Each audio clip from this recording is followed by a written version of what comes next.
Hello friends, welcome to Pragati classes. तो science की class में आपका स्वागत है। साइंस की क्लास में हमने चैप्टर 1 के कंप्लीट कर चुके हैं, पूरे नोट्स पूरा सब कुछ डिस्कस हो गया था। तो आज हम करेंगे चैप्टर नंबर 2, जो कि क्लास 10 के साइंस का काफ़ी इंपॉर्टेंट चैप्टर है, that is acid basis and salt. तो इस चैप्टर को भी हम 2 पार्ट्स में करने वाले हैं। तो फर्स्ट पार्ट आप इस वीडियो में, लगभग हाफ चैप्टर आपका इस वीडियो में कंप्लीट हो जाएगा और हाफ जो होगा उसके लिए सेकंड पार्ट अपलोड कर देंगे, क्योंकि वीडियो अगर ज़्यादा लंबी होगी तो आप भी बोर हो जाओगे देखते देखते, और बनाने में भी, अपलोड करने में भी। तो जो बड़ी वीडियो थोड़ी सी ज़्यादा प्रॉब्लम होती है, इसलिए आप अच्छे तरीके से पढ़ते रहिए। तो जैसा कि चैप्टर बोल रहा है एसिड बेसिस एंड सॉल्ट, तो एसिड बेसिस के बारे में आपने शुरू में से ही पढ़ा होगा कि एसिड आपकी वो सब्सटेंसेज होते हैं। सिंपल, अब तक आपको इतना पता होगा कि एसिड वो सब्सटेंसेज होते हैं जिनका टेस्ट कैसा होता है, खट्टा होता है, और जबकि बेसिस वो होता है जिसका जो टेस्ट होता है वो कड़वा यानी कि बिटर होता है। तो यहाँ पर जो हम डेफिनेशन करने वाले हैं, क्योंकि अब आपका लेवल हाई हो चुका है, तो अपने हाई लेवल के अकॉर्डिंग ही आपको डेफिनेशंस भी करने हैं। तो एसिड्स आर द दो substance which give H plus ions in the aqueous solution. तो एसिड्स आपके वो सब्सटेंसेस होते हैं जो कि एक्वस सोल्यूशन में कौन सा आयन देते हैं, H प्लस आयंस देते हैं।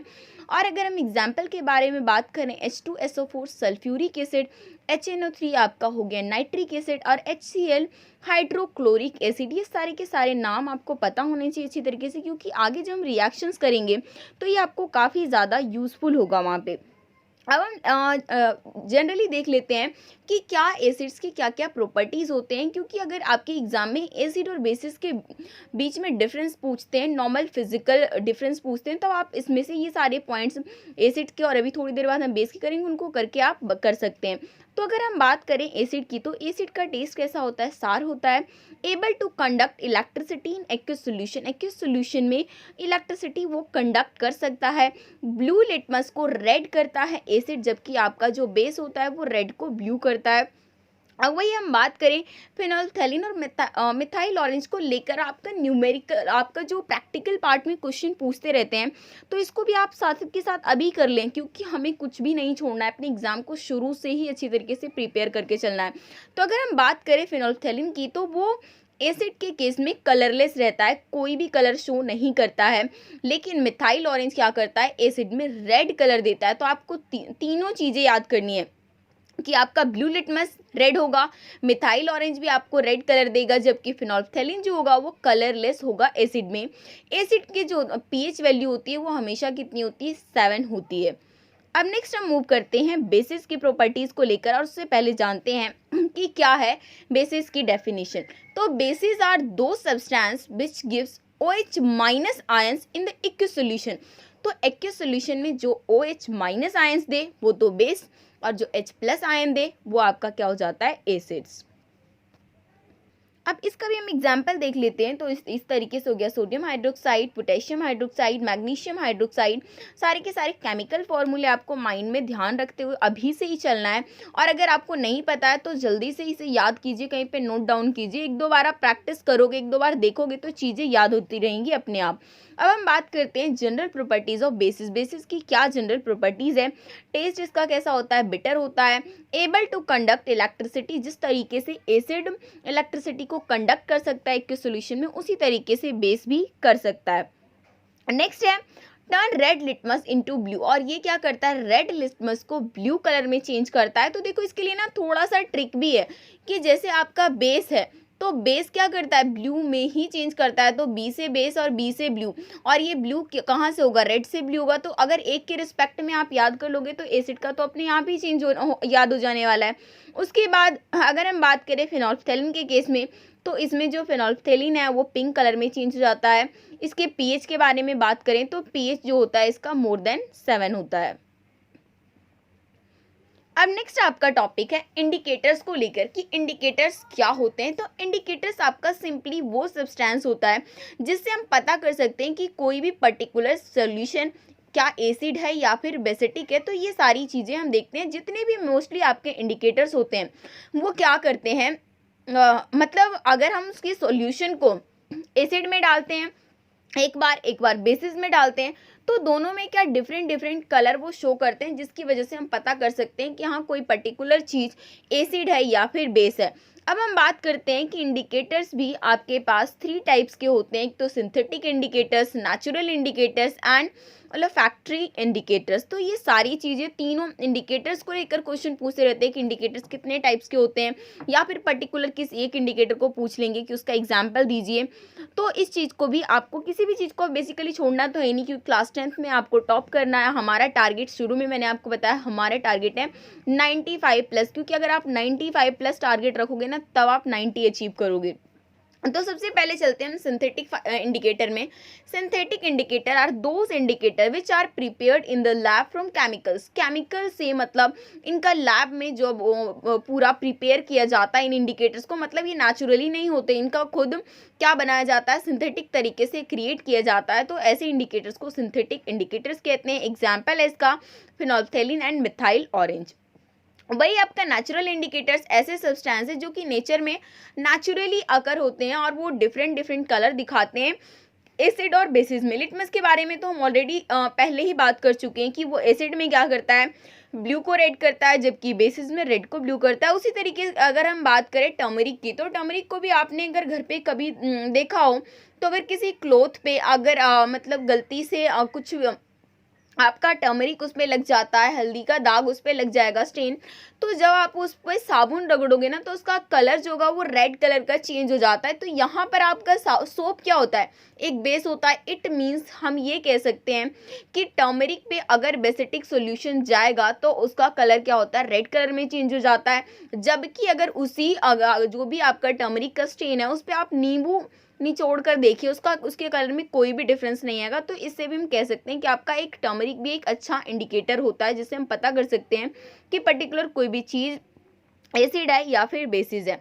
अब थर्ड है हमारा ओलोफैक्टरी इंडिकेटर्स। ये ऐसे इंडिकेटर्स होते हैं जो कि सब्सटेंस मतलब कि ये ऐसी स्मेल में चेंज कर देते हैं, जिससे कि मतलब एसिड में उस पर्टिकुलर चीज़ को डालोगे तो कुछ अलग स्मेल आएगा, बेसिस में डालोगे तो कुछ अलग ही स्मेल होगा। तो ये बेसिकली उनके लिए काफ़ी सही है, जो कि ब्लाइंड लोगों के लिए इन इंडिकेटर्स को यूज़ किया जाता है। अब नेक्स्ट हम बात करते हैं, अब तक जितना भी हमने कुछ पढ़ा वो सारा का सारा हमने ये पढ़ा कि एसिड बेसिस की फिजिकल प्रॉपर्टीज़ हम पढ़ रहे थे। अब तक हमने केमिकली कुछ नहीं पढ़ा, बहुत ही सिंपल पढ़ रहे थे। बट अब हम पढ़ेंगे केमिकल प्रॉपर्टीज़ हमारे एसिड के भी और बेसिस के भी।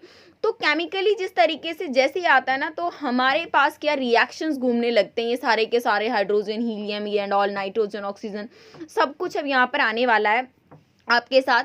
तो reaction of acids with metal, मतलब अगर एसिड मेटल के साथ रिएक्शन करेगा तो उस केस में क्या होगा। अगर मेटल आपका कोई भी एसिड के साथ रिएक्शन करता है तो वो क्या प्रोड्यूस करता है, सॉल्ट प्लस में हाइड्रोजन गैस। इस पर्टिकुलर चीज़ को याद रख लीजिए, आपके माइंड में सबको सेट हो जाने वाला है कि कोई भी मेटल अगर एसिड के साथ रिएक्शन करेगा तो वो क्या प्रोड्यूस करके देगा आपको, सॉल्ट प्लस में हाइड्रोजन गैस।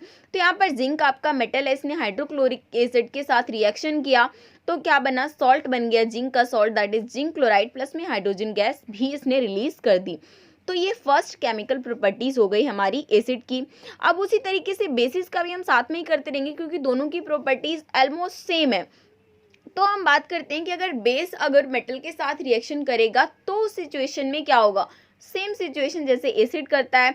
अगर मेटल बेस के साथ भी रिएक्शन करेगा तो सॉल्ट बनाएगा, प्लस में हाइड्रोजन गैस ही बनाएगा, जैसे यहाँ पर आपका जिंक है। अब यहाँ पर हमारा बेस है, क्योंकि OH यहाँ पे, यहाँ बेस को ना आप OH से ही पकड़ सकते हो। यहाँ पर सोडियम हाइड्रोक्साइड है, इसने रिएक्शन करके क्या बना दिया, सोडियम जिंक ऑक्साइड प्लस में हाइड्रोजन गैस। अब नेक्स्ट प्रॉपर्टीज की तरफ मूव करते हैं कि अगर आपका जो एसिड है वो मेटल कार्बोनेट के साथ, कोई भी मेटल है जैसे आपका जिंक है तो जिंक कार्बोनेट के साथ, तो उस चीज़ के साथ, या फिर सोडियम है तो सोडियम कार्बोनेट के साथ, या फिर उस मेटल के हाइड्रोजन के कार्बोनेट के साथ अगर एसिड रिएक्शन करेगा तो उस सिचुएशन में क्या होगा, तो उस सिचुएशन में आपका क्या होगा, सॉल्ट बनेगा plus carbon dioxide plus water. तो इन सारी चीज़ों को आपको बहुत ही अच्छी तरीके से अपने माइंड में सेट कर लेना है, क्योंकि ये आपके 1 लाइनर्स के भी क्वेश्चन बनते रहते हैं कि क्या होगा अगर एसिड जो है वो मेटल के कार्बोनेट के साथ रिएक्शन करेगा, उसके साथ रिएक्ट करेगा। तो यहाँ पर एग्जाम्पल से मैंने साथ में दिया है, क्योंकि एग्जाम्पल भी याद रखोगे ना तो काफ़ी बेहतरीन होगा। जैसे यहाँ पे हम कार्बोनेट को लेकर सबसे हमारा फर्स्ट एग्जाम्पल है, जैसे सोडियम कार्बोनेट ने हाइड्रोक्लोरिक एसिड के साथ रिएक्शन करा तो क्या बनाया उसने, सॉल्ट बनाया NaCl, प्लस में कार्बन डाइऑक्साइड H2O उसने रिलीज करी है।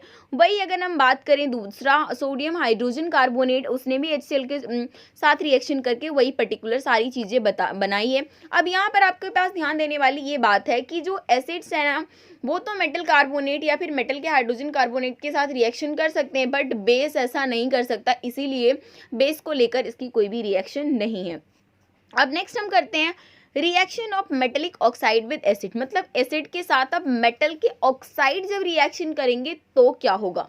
मेटल का ऑक्साइड जब भी आपका एसिड के साथ रिएक्शन करेगा तो वो क्या बनाएगा, सॉल्ट बनाएगा प्लस में वाटर बनाएगा।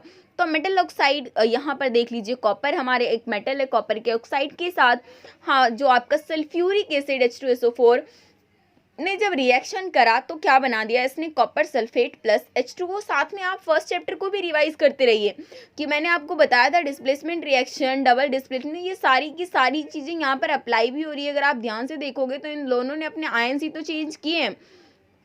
अब नेक्स्ट हम करते हैं reaction of metallic oxide with basis.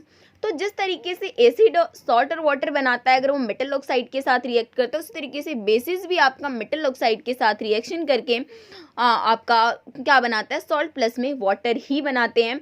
तो यहाँ पर हम बात करते हैं कि non metallic oxide, metallic oxide मतलब यहाँ पर देखिए हम नॉन मेटल के साथ चलेंगे, क्योंकि अगर देखिए अब पहली बात तो यहाँ पर जब आपने पढ़ा था जो आपके मेटेलिक ऑक्साइड होते हैं, मतलब मेटल का ऑक्साइड जो बनता है तो बेसिक की तरह बिहेवियर करता है, जबकि आपकी नॉन मेटेलिक ऑक्साइड जो होती हैं वही एसिड के साथ करेंगे। और क्योंकि इन्हें बेस के साथ रिएक्शन करवाना है तो इसीलिए एक एसिड और एक बेस रहेगा, तभी तो आप सॉल्ट बनना है, क्योंकि न्यूट्रलाइजेशन रिएक्शन के बारे में भी आपने पढ़ा होगा, अभी अभी हम पढ़ेंगे भी। तो उस केस में भी आपका वही सॉल्ट प्लस में वाटर होगा। यहाँ पर SO2 आपका सल्फर ऑक्साइड ने सोडियम हाइड्रोक्साइड के साथ रिएक्शन किया और इसने बना दिया सोडियम सल्फेट प्लस में H2O रिलीज कर दिया। अब नेक्स्ट करते हैं एक दो टॉपिक जिसको लेकर 1-1 मार्क्स, क्योंकि आजकल जो CBSE का ट्रेंड है ना, जैसे आपको 3 मार्क्स का भी क्वेश्चन पूछेगी, 2 मार्क्स का एक अलग क्वेश्चन कर दिया, 1 मार्क्स का क्वेश्चन अलग कर दिया, 5 में भी क्या करती है 2-3 टुकड़ों में तोड़ देती है। तो इसलिए आप किसी भी एक सिंगल टॉपिक को छोड़ नहीं सकते। तो हम देखते हैं कि हमारा एल्कलीज क्या होता है। तो alkalis are those bases which dissolve in water, मतलब ऐसा बेस जो कि वाटर में डिजॉल्व हो जाए उसे हम क्या कहते हैं, एल्कलीज कहते हैं। और ये आपका होता है sodium hydroxide, potassium hydroxide and calcium hydroxide. Next neutralization reaction. Neutralization reaction ऐसा होता है जब आपका एक एसिड प्लस में बेस जब रिएक्शन करते हैं तो क्या बनाते हैं, सॉल्ट प्लस में वाटर। तो इस चीज़ को हम क्या कहते हैं, न्यूट्रलाइजेशन रिएक्शन। मतलब एक जहाँ पर एसिड और बेस दोनों मिलते हैं तो वहाँ पर क्या बन जाते हैं, दोनों को न्यूट्रलाइजेशन करके एक सॉल्ट बना देते, प्लस में वाटर भी वहाँ से रिलीज होती है। तो वाटर भी निकलेगा यहाँ से। तो यहाँ पर नॉर्मली देखते हैं तो when H plus ion, H plus ions कहाँ से मिलेगा, एसिड से, और OH माइनस आयन्स बेस से, जब ये दोनों मिलते हैं तो बनाते हैं क्या है, सॉल्ट प्लस में H2O। रिएक्शन ये बहुत ही पॉपुलर है कि आपका हाइड्रोक्लोरिक एसिड एंड प्लस में सोडियम हाइड्रोक्साइड जब रिएक्ट करते हैं तो हमारा क्या बनाते हैं, कॉमन सॉल्ट NaCl। और इस पर्टिकुलर चीज़ को लेकर भी पूरा का पूरी जो नेक्स्ट क्लास हम इसी को पढ़ेंगे कि NaCl से हम और क्या क्या चीज़ें बनाते हैं, उसकी क्या यूजेज हैं, लाइक ब्लीचिंग पाउडर है, प्लास्टर ऑफ पेरिस है, जिप्सम है, ये सारी की सारी चीज़ें आप पढ़ने वाले हो नेक्स्ट क्लास में। तो उसके लिए भी आप काफ़ी एक्साइटेड रहिए, काफ़ी मज़ा आने वाला है। तो वो सारी चीज़ें जब आप पढ़ोगे ना, क्योंकि केमिस्ट्री जो है ना आपकी रेगुलर लाइफ से बहुत ज़्यादा रिलेट करती है, तो इस चीज़ को पढ़ोगे ना तो आपको भी काफ़ी मज़ा आएगा। अब एक क्वेश्चन आता है आपका इस चीज़ को लेकर कि हमें जो है एसिड में वाटर को मिक्स करना चाहिए या फिर वाटर में एसिड को मिक्स करना चाहिए, या फिर क्या करेंगे तो कौन सी सिचुएशन क्रिएट होगी। When concentrated acid is added to water, जब भी एक हाईली कंसंट्रेटेड एसिड, जैसे हम बात करें सल्फ्यूरिक एसिड या फिर आपका HCl हो गया तो, या फिर नाइट्रिक एसिड, तो ये सारे के सारे अगर आप वाटर में ऐड करोगे तो lot of heat is evolve. तो उसमें क्या होता है, बहुत सारी हीट उससे जनरेट होती है। Therefore we must acid to water, इसीलिए हमें क्या करना चाहिए, वाटर में एसिड को मतलब कि हमें क्या करना चाहिए, we must add acid to water. Water में आप एसिड डाल सकते हो लेकिन आप एसिड में वाटर नहीं डाल सकते, ठीक है ना। तो इस चीज़ को आप ध्यान से देखेंगे कि आप we must add acid to water and not to water to acid. तो इस चीज़ को बहुत ही अच्छी तरीके से ध्यान देना है आपको। अब नेक्स्ट बात करते हैं when water is added to base. अगर वाटर को हम बेसिटिक सॉल्यूशन में डालते हैं तो वहाँ पर भी हीट इवॉल्व होता है, बट वो इतना ज़्यादा डेंजरस नहीं होता है। तो और इस प्रोसेस को हम क्या कहते हैं, एक्सोथर्मिक। और एक्सोथर्मिक भी हमने फर्स्ट चैप्टर में अच्छी तरीके से क्लियर किया है। तो ये अब तक आपके हमारे ये सेकेंड चैप्टर के हाफ तो लगभग कंप्लीट हो गया है। तो इनको रिवाइज करते चलिए, और इसको मैं PDF में भी प्रोवाइड करूँगी, उसके लिए वेबसाइट में मैं अपलोड कर दूँगी। जैसे ही डलेगा मैं आपको लिंक भी प्रोवाइड कर दूँगी। तो वीडियो को लाइक करते रहिए, फ्रेंड्स के साथ शेयर कीजिए। चैनल को सब्सक्राइब नहीं किया तो फिर चैनल को सब्सक्राइब कर लीजिए।